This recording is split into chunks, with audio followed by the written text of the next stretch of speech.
Her eyes slowly opened. A heavy canopy hung above the bed, its dark fabric embroidered with a crest she vaguely recognized two crossed swords beneath a snow-covered crown. She stared at it for several long seconds, struggling to remember how she had ended up here. Her last memory was simple. She had been lying in bed, reading a novel on her phone before drifting off to sleep. It had been a historical fantasy filled with political intrigue, northern wars, and a doomed territory slowly collapsing beneath the weight of famine. She blinked. Then she sat upright. The room around her was enormous, furnished with dark wood and thick velvet curtains that blocked most of the pale daylight outside. A fireplace crackled weakly nearby, its struggling flames doing little to warm the frigid chamber. Her hands trembled slightly as she lifted them in front of her face. They were not her hands. These hands were pale and slender, their fingers delicate, the skin unblemished. A heavy ring rested on one finger, set with a massive sapphire that caught the dim firelight and scattered it across the room. A duchess's ring. Her heart lurched in her chest. "There's no way this is real," Elena whispered hoarsely, her voice barely louder than the faint hiss of the fire. Memories faint, unfamiliar, and fragmented began surfacing in her mind like shards of glass drifting up through dark water. A noble marriage. A distant husband. Servants bowing respectfully whenever they addressed her. And then the name came to her. Elena Valmont. Her blood ran cold. That name belonged to a character in the novel she had been reading. A minor character, a background noble who barely appeared in the story. Because she died. Slowly and mechanically, Elena turned her head toward the tall window where frost clung to the edges of the glass. Beyond it stretched an endless expanse of snow-dusted forests and dull gray skies. The Northern Dukedom of Valmont. The poorest territory in the entire empire. Her breathing quickened as panic began tightening her chest. "No, no, no, no," Elena muttered under her breath, shaking her head as if denial alone might shatter the illusion. She scrambled out of bed, her bare feet hitting the cold floor, and hurried toward a tall mirror standing beside the wardrobe. The reflection staring back at her confirmed her worst fear. Silver blonde hair fell loosely around her shoulders. Cold gray eyes stared back with stunned disbelief. The face was elegant and beautiful yet strangely distant, just as the novel had described it. Beautiful but lifeless. Elena gripped the edge of the table for support as dizziness swept through her. "I transmigrated into the novel," Elena said faintly, the realization spilling out of her mouth. But she had not become the heroine. She had not become a powerful noblewoman. She had not even become the villainess. Instead, she had become the Duchess who died during the Northern famine. Her mind raced as she tried to recall the plot. In the story, the Northern Dukedom had been suffering through years of declining harvests. The soil had grown exhausted after generations of relentless farming. Winters were brutal, crops failed again, and eventually famine spread across the entire territory. Thousands of villagers starved. And among the dead, the Duchess herself. Elena sank heavily into a nearby chair, staring blankly ahead as dread settled in her stomach. "How long do I have left?" Elena murmured to herself. The novel had never given exact dates, but she remembered one crucial detail. The famine reached its peak just before winter arrived. Her gaze slowly drifted back toward the frost-covered window. Outside, farmers were already gathering pitiful harvests from barren fields that looked more gray than green, which meant the disaster was not years away. It was coming soon, maybe only months. Her chest tightened. "I refuse to die like that," Elena said firmly, straightening in her chair. She had no intention of quietly starving in a collapsing territory simply because some novel had written that fate for her. Her thoughts began shifting from panic to calculation. The problem was not just the weather. It was the agriculture. She had watched enough documentaries, read enough articles, and fallen down enough late-night internet rabbit holes to remember that soil exhaustion could be reversed. Crop rotation, nitrogen-fixing plants, compost fertilizer, basic irrigation systems. Even simple techniques could dramatically improve crop yields. And in a medieval-style world like this one, many of those ideas probably did not exist yet. A flicker of hope ignited inside her chest. "If I can increase food production," Elena said slowly, thinking through the possibilities, then the famine might never happen. If the harvests improved, the territory could survive. And if the territory survived, so would she. Just as determination began replacing the last of her fear, a soft knock sounded on the door. A nervous female voice spoke from the other side. "Your Grace, this servant reports that His Grace has returned from the Western garrison," the maid said carefully. The words froze Elena's thoughts. His Grace, the Duke of the North. In the novel, the man was infamous across the empire, a terrifying military commander known for crushing enemy armies without hesitation. He was cold, ruthless, and almost completely uninterested in the daily governance of his own territory. While corrupt nobles quietly drained the dukedom's resources, he spent most of his time fighting endless border skirmishes, which was exactly why the famine had spiraled out of control. Because the one man with enough power to stop it simply did not care. The maid hesitated outside the door before speaking again.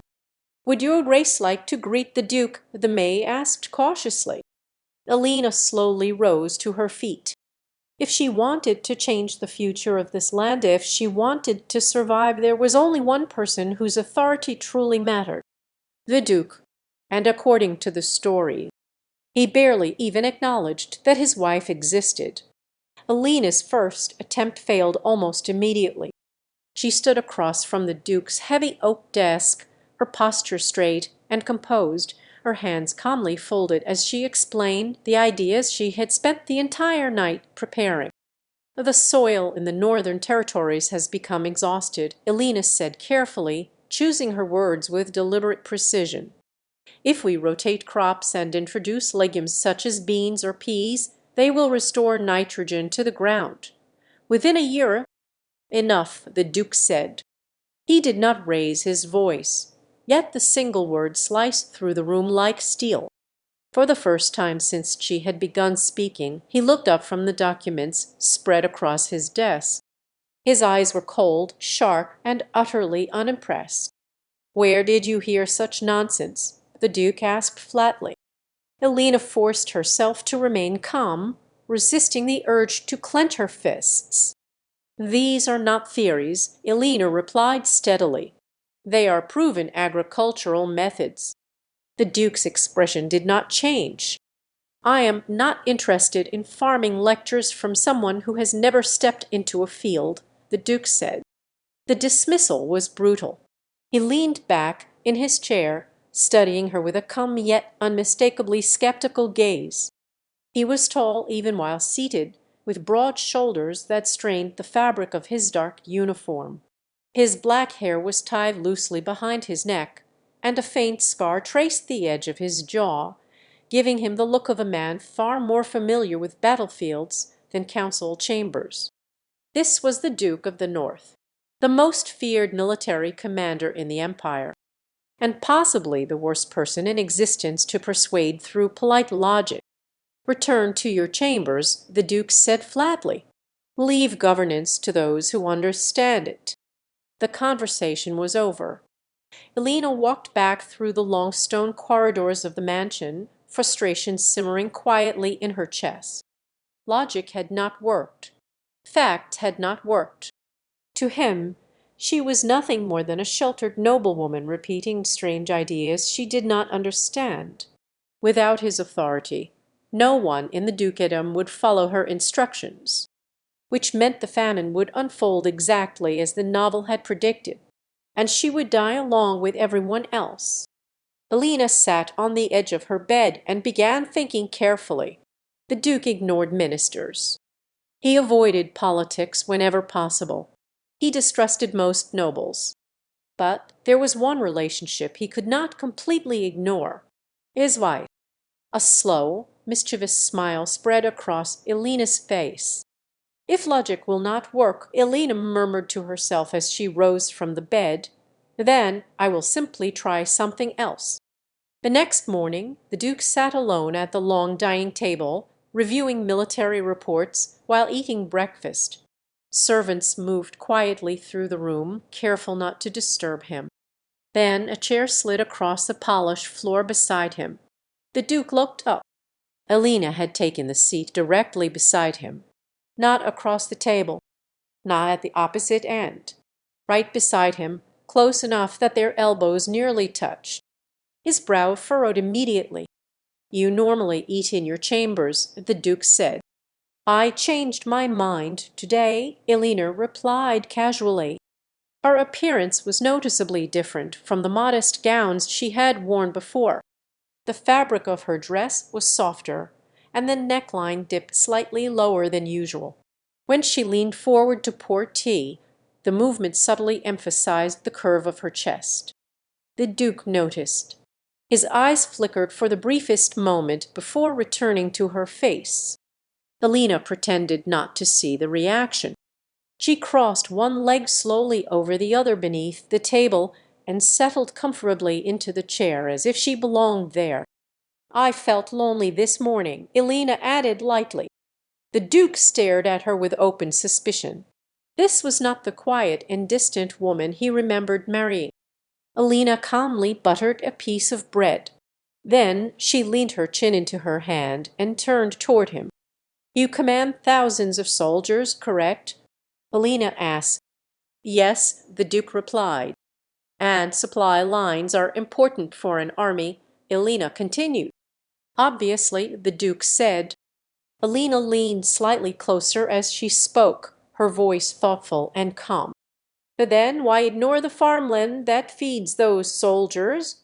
Elena asked. The question hung quietly in the air. The Duke slowly set down his teacup. "You are attempting the same argument again," the Duke said. "Not exactly," Elena replied. She shifted slightly in her chair.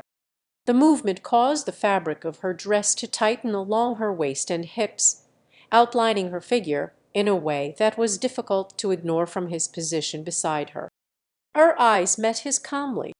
"If the land starves," Elena said quietly, "your army starves as well." For several seconds the Duke remained silent. His gaze lingered on her face, as if searching for something hidden beneath her composure. "You are behaving strangely," the Duke finally said. "Denied?" Elena asked with a faint smile. "You used to avoid me," the Duke said. "Now you appear beside me every morning." "Perhaps I simply decided that I should know my husband better," Elena replied softly. The word husband lingered in the air between them. Elena leaned forward again to reach the teapot. From the Duke's seat, the movement brought her much closer than before, close enough that he could feel the warmth of her presence and catch the faint scent of lavender drifting from her hair. The Duke's eyes narrowed. "You are hiding something," the Duke said. "Maybe," Elena replied. She rose slowly from her chair. As she stood, her hand rested lightly on the back of his chair for balance, and her body leaned slightly toward him. She did not touch him, but the closeness was impossible to ignore. "While you are wondering about that," Elena said calmly, "perhaps you will also think about what I said." Then she straightened and walked away. The pattern continued. Elena appeared during lunch. She appeared during evening tea. She appeared in the library while the Duke reviewed military reports. Sometimes she leaned casually against his desk while asking questions about supply routes. Sometimes she sat beside him again, her posture relaxed, but deliberately close. Her confidence was new. Her calm boldness was even newer, and the Duke noticed every single time.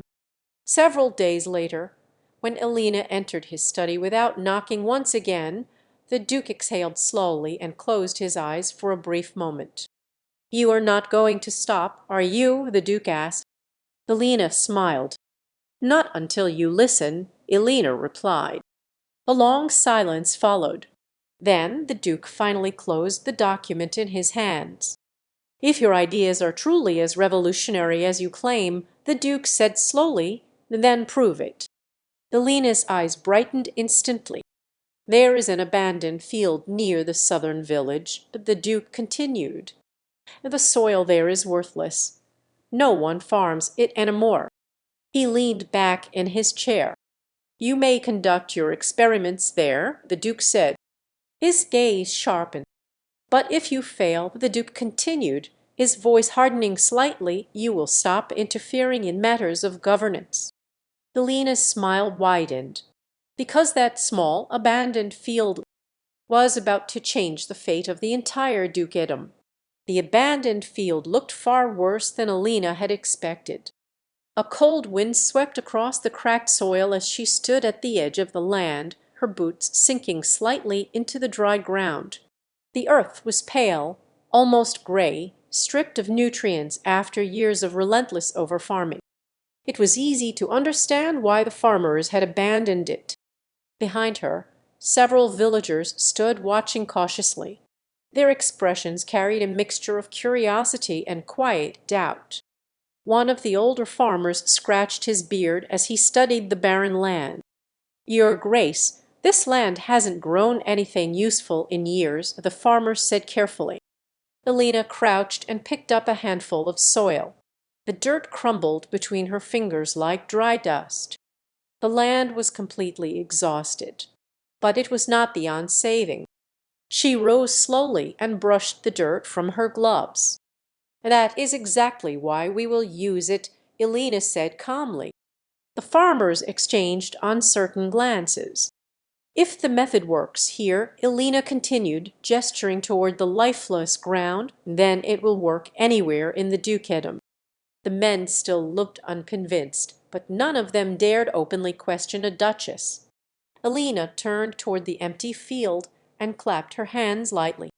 "Let us begin," Elena said. The first step was restoring the soil. Instead of planting wheat like the other fields, Elena ordered the farmers to plant beans across the land. The men stared at her as if she had suggested planting stones. "Beans?" one of the farmers asked with confusion. "Yes, beans," Elena confirmed. "But beans will not feed the village through winter," the farmer pointed out. "They are not for eating yet," Elena explained patiently. She knelt beside the soil again and used a small stick to draw simple diagrams in the dirt. "These plants pull nutrients from the air and return them to the soil," Elena said while sketching. "After they grow, we will plow them back into the ground." The farmers watched quietly. Most of them did not fully understand the explanation. However, Elena spoke with calm confidence that made arguing difficult. The next step involved fertilizer. In most villages, animal waste was discarded or left to rot randomly in piles. Elena instead ordered the villagers to gather manure, food scraps, and plant waste into controlled compost heaps. When the material breaks down, Elena explained, it becomes powerful fertilizer. One of the farmers frowned deeply. "Your Grace, you want us to bury rotting garbage in the fields?" the farmer asked with disbelief. Elena smiled slightly. "Yes," Elena replied calmly. "That is exactly what I want you to do." 3 weeks later, the Duke visited the field. He arrived on horseback, his dark cloak snapping sharply in the cold northern wind. From the hill overlooking the farmland, he surveyed the strange activity below. Farmers dug shallow trenches across the land. Workers carried heavy buckets of compost. Rows of young green plants stretched across what had once been dead soil. The Duke slowly dismounted. One of his knights stepped beside him and lowered his voice.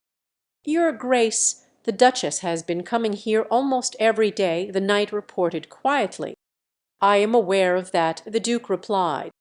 His gaze continued sweeping across the field. Then he saw her. Elena stood in the middle of the farmland speaking with several farmers.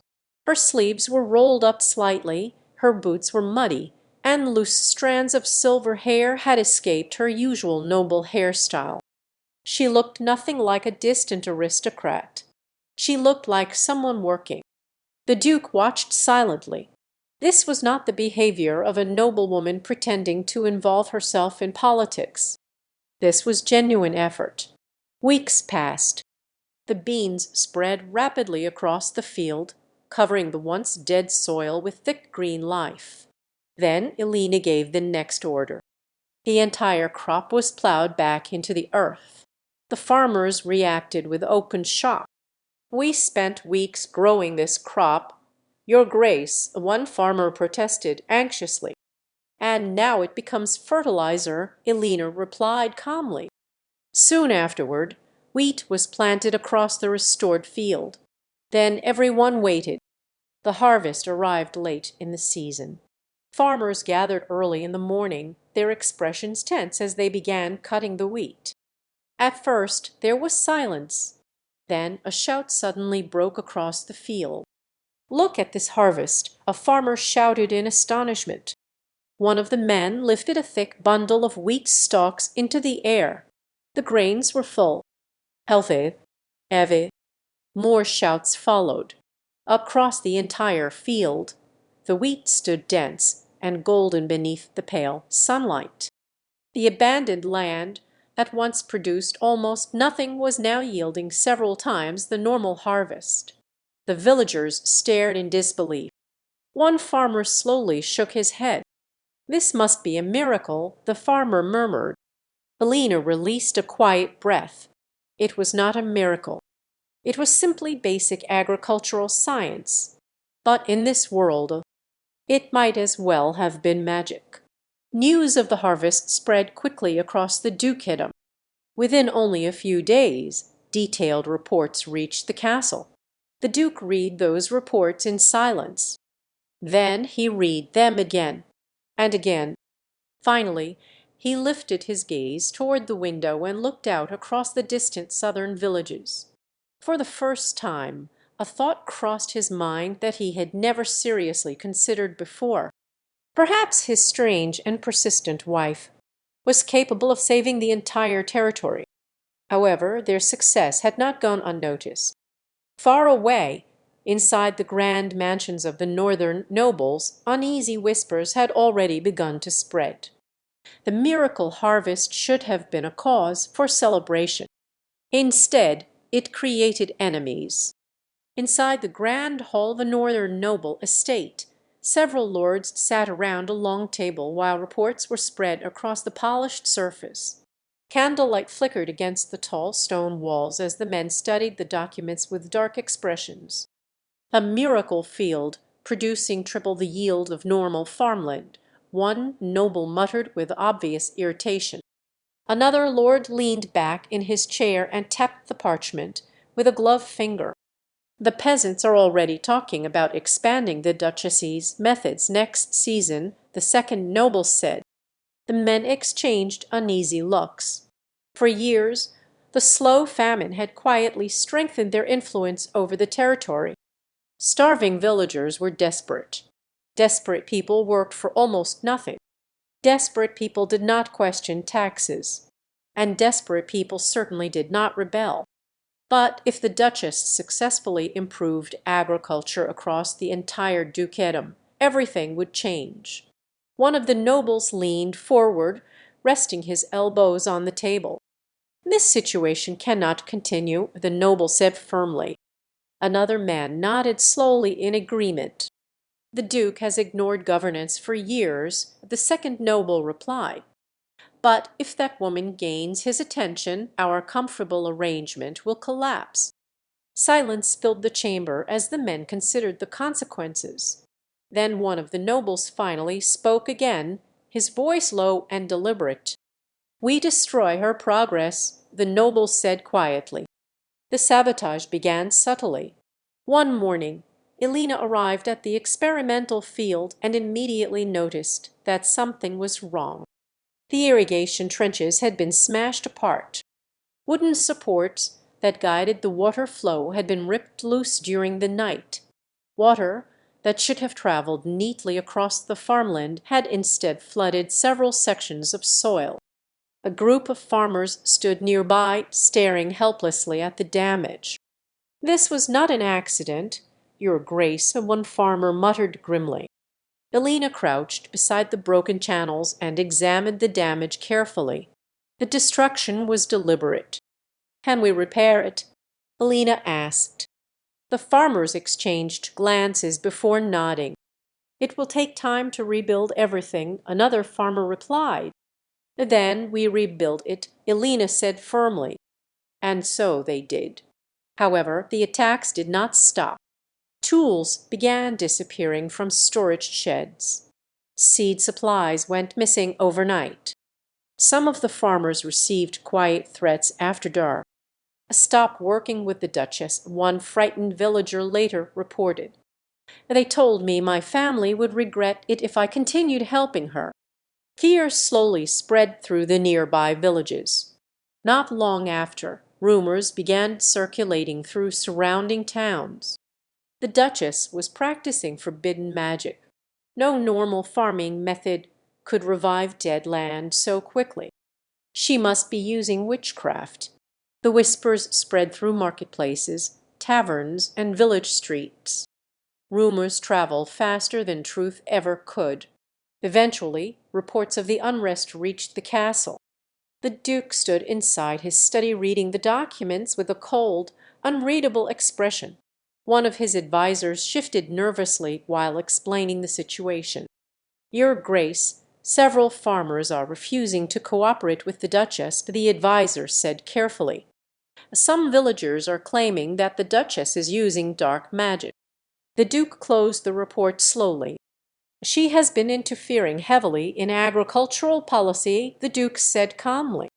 The adviser nodded quickly. "Yes, Your Grace, perhaps the Duchess has exceeded the proper limits of her role." For a moment the Duke said nothing. Then he made a brief dismissive gesture with his hand. "Leave," the Duke ordered. The adviser bowed quickly and hurried from the room. The Duke remained standing by the window, staring out toward the distant countryside. Perhaps she had overstepped her authority. Yet something about the situation felt wrong. Later that night, unable to sleep, the Duke rode out toward the southern villages. Cold moonlight stretched across the frozen fields as his horse carried him toward the experimental farmland. At first everything appeared quiet. Then he noticed movement in the distance. Several figures were working in the darkness. The Duke guided his horse closer before quietly dismounting and approaching on foot. What he saw made him stop. Elena stood knee-deep in mud beside several farmers. Her elegant dress was ruined, the hem soaked with dirt. Her sleeves were rolled up as she helped lift a broken wooden support beam back into position. "Careful with that beam," Elena said to one of the villagers while adjusting the support.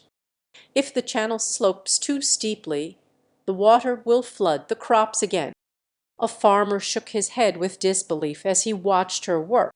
"Your Grace, you should not be doing this kind of labor," the farmer said anxiously.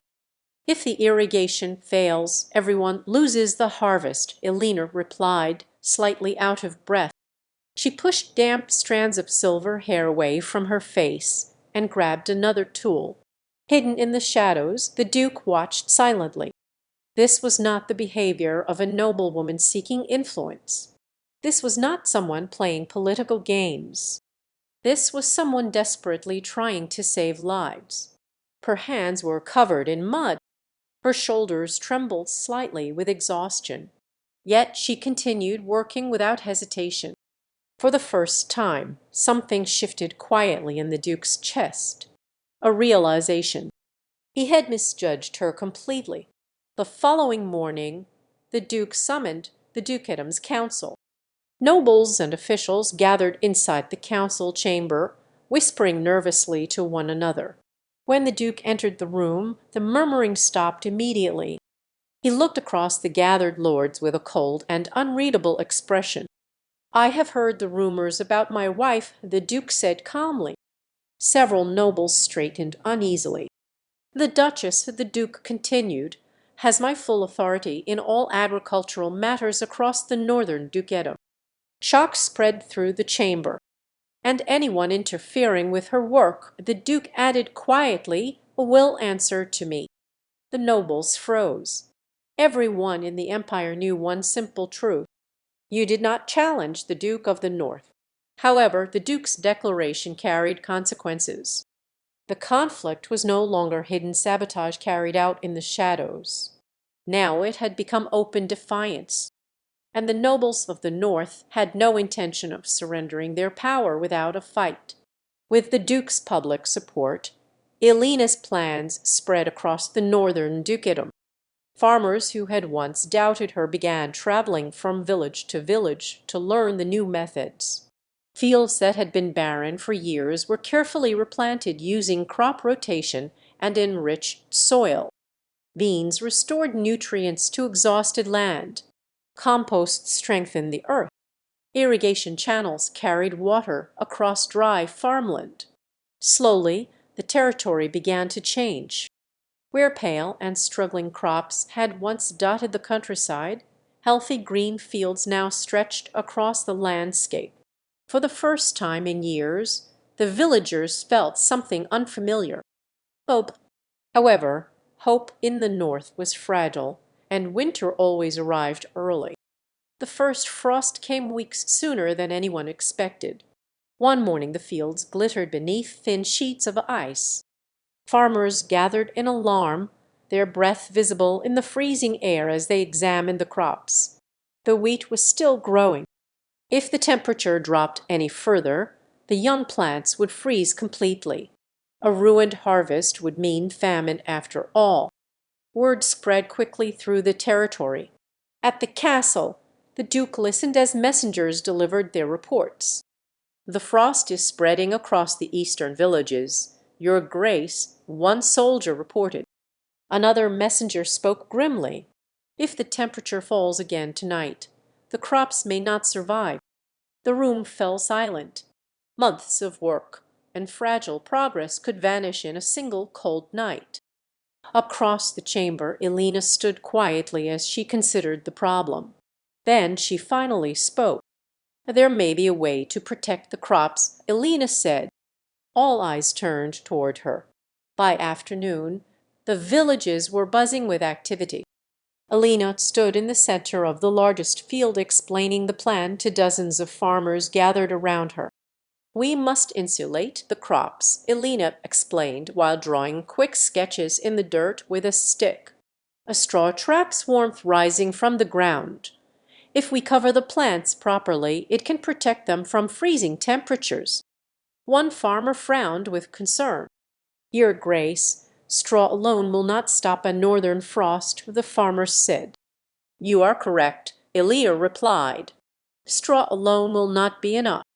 She pointed toward the wooden frames villagers had begun assembling nearby. "We will build simple structures over the crops," Elena continued. "Straw will insulate the ground, while cloth or wooden frames above will trap warmer air. The structure will function like a small greenhouse." The farmers studied her drawings. Some looked hopeful, others remained doubtful. But one massive problem remained. The fields were enormous. Thousands of acres of farmland stretched across the countryside. Protecting them would require hundreds of workers, perhaps thousands. The villagers exchanged worried glances. There simply was not enough manpower. That evening the Duke rode into the village square with a column of soldiers behind him. Farmers froze in surprise as the armored men entered the settlement. The Duke dismounted from his horse and surveyed the gathered villagers. His voice carried clearly across the cold evening air. "The Duchess has proposed a method to protect the harvest, the Duke announced. He paused briefly before continuing, and I fully support her authority. The soldiers behind him stepped forward. Every available man will assist in protecting the fields tonight, the Duke ordered. Shock spread through the crowd. Soldiers, villagers, laborers, all working together. Within minutes, the entire village erupted into motion. Torches illuminated the darkening fields as people rushed to gather straw, wood, and cloth. Under Elena's direction, teams spread across the farmland. Straw insulation was laid carefully around the delicate crops. Wooden frames rose quickly above the plants. Cloth coverings were stretched tightly across the structures. The work continued throughout the entire night. Cold winds tore across the open fields. Hands grew numb from the freezing air. But no one stopped working. Everyone understood what was at stake. If the crops survived, the Dukedom survived. By dawn, frost covered the countryside. Thin white ice clung to fences and rooftops. Farmers walked nervously through the protected fields. One by one, they lifted the straw coverings. Then someone gasped. "The wheat is still alive," one farmer shouted in astonishment. The plants remained green, healthy, unfrozen. The frost had passed without destroying the crops. A cheer erupted across the fields. Months of effort had not been wasted. The harvest was saved, and with it the entire Northern Dukedom. In the weeks that followed, the truth about the sabotaging nobles finally emerged.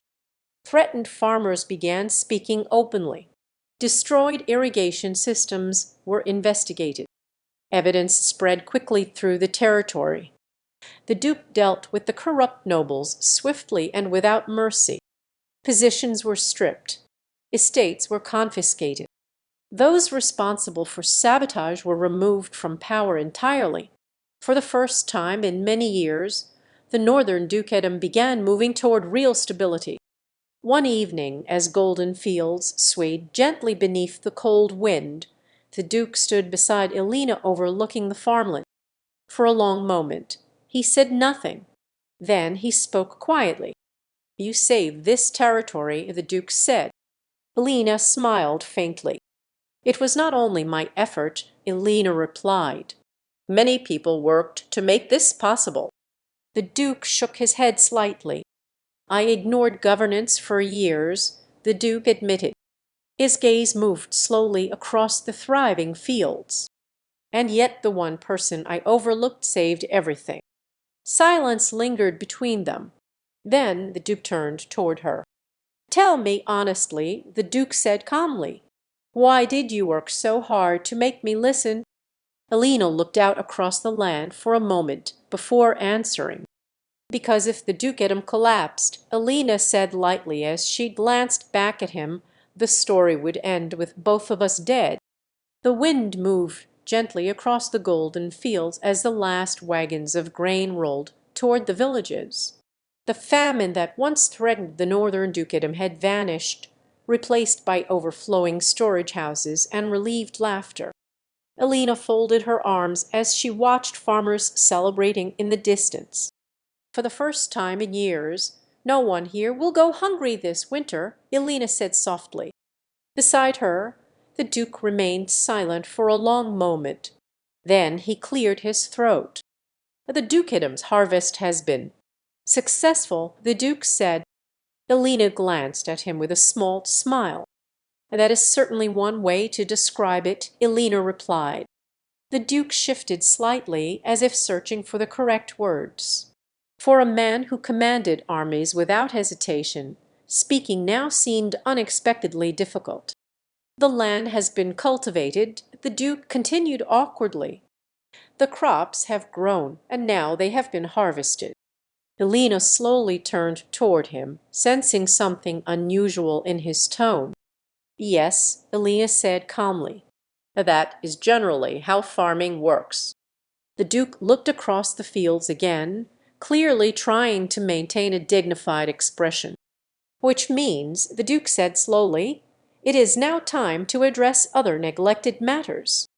Elena blinked in confusion. "Other matters?" and Elena asked. The Duke finally looked directly at her. For once the infamous Duke of the North appeared slightly uncomfortable. "Our marriage," the Duke said bluntly. Elena nearly choked on her breath. "You worked tirelessly to improve the fertility of my lands," the Duke continued with soldier-like seriousness.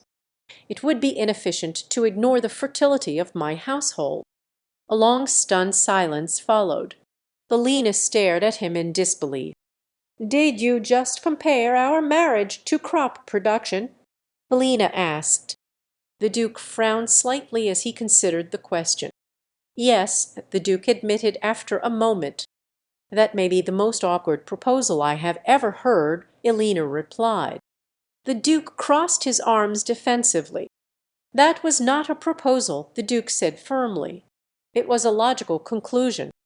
"Logical," Elena repeated, struggling not to laugh. "The land has been restored," the Duke continued. "The people are fed, and the Dukedom is stable." His gaze settled on her again. "So it seems reasonable that we begin producing heirs," the Duke concluded. Helena covered her face with one hand as laughter escaped her. "You really planned that speech in advance, did you not?" Helena asked. "Possibly," the Duke admitted. She shook her head while still smiling. Then she stepped slightly closer to him as the golden fields stretched endlessly behind them. "Well," Elena said lightly, "if you are planning another harvest." Her eyes sparkled with amusement. "You will need a far better line than that, your Grace." For the first time since Elena arrived in this strange new world, the Duke of the North looked completely flustered.